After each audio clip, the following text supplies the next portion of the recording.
Hey marketers, it's Melissa, aka Sass Marketing, and no, this is not an episode of What Were They Thinking Gone Rogue.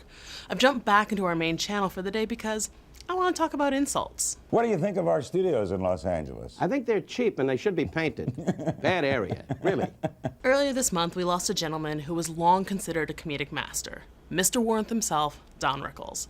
But just because he could pull the insult humor off and successfully roast people like Frank Sinatra and live to tell the tale, well, that doesn't mean marketers should emulate him. One guy, a wise guy in Montreal, I look at the guy, and he's sitting with his wife, and he was a bad guy, really bad.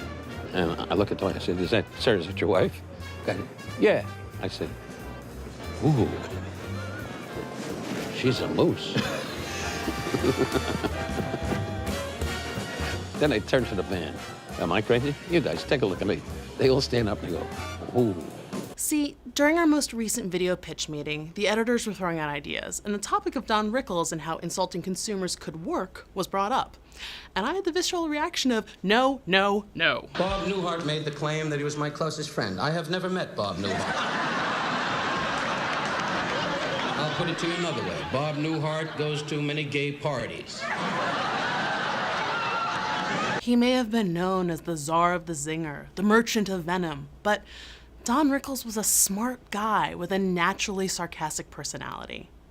And while he might have roasted you as people rolled on the floor laughing, it never came from a hurtful place. His insults were between him and the insultee, and they almost always were delivered directly. That allowed him to keep control of the situation, and trust me, that makes a difference. What an evening, Mike. It's so good to see you. I didn't know you were still on. Yeah. But this is a good jacket. You come in tomorrow night with cotton candy and you work the carnival. Now, anyway, Marketers and their brands can't do that. A brand is not a person. And when a brand is offensive, whether it be racist, sexist, ageist, or any other offense ending in ist, well, it's often coming from a faceless entity that's trying to sell you something. Yeah, no, I'm not buying, and no one else is either. I kid around about people. I got a reputation. Ricardo Montalban, a good friend. You know this. I got a reputation of being, like Newsweek said, the merchant of venom, destroys stars. You people in the back, this is not true. I love people, really. Ricardo, why do I kid you? Why? Because I don't like you. Case in point, this billboard from PETA and this gross campaign from Bacardi. Neither one landed the punchline, and instead landed both marketers in hot water with consumers.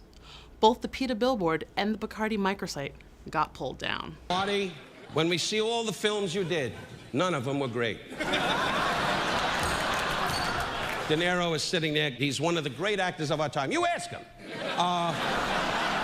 There are some folks in our industry, older and wiser than me, who warn against the use of humor in marketing. I don't quite agree, but I acknowledge that, yeah, it's a risk. Insult humor, though? Just face it, marketers. You're never going to beat Don Rickles. And with that, let me leave you with a campaign Best Buy tapped Rickles to star in this past holiday season. And take note that it's not Best Buy customers that Mr. Warmth is roasting, but instead something a little more appropriate for the season. Big round of applause for Chestnut, everybody.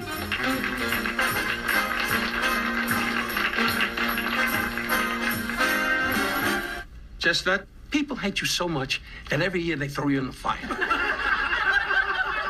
I can't stand the taste of chestnuts. Has anybody got a dirty rag? I gotta get the taste out of my mouth.